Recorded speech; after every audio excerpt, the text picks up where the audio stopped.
نہج البلاغہ خطبہ نمبر 45۔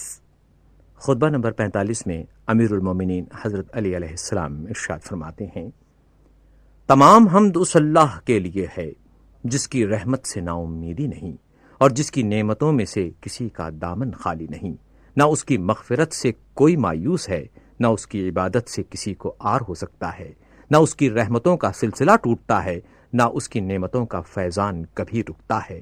دنیا ایک ایسا گھر ہے جس کے لیے فنا طے شدہ امر ہے، اور اس میں بسنے والوں کے لیے یہاں سے باہر صورت نکلنا ہے۔ یہ دنیا شیریں و شاداب ہے، اپنے چاہنے والے کی طرف تیزی سے بڑھتی ہے اور دیکھنے والے کے دل میں سما جاتی ہے۔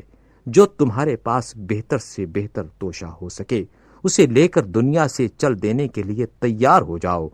اس دنیا میں اپنی ضرورت سے زیادہ نہ چاہو، اور جس سے زندگی بسر ہو سکے اس سے زیادہ کی خواہش نہ کرو۔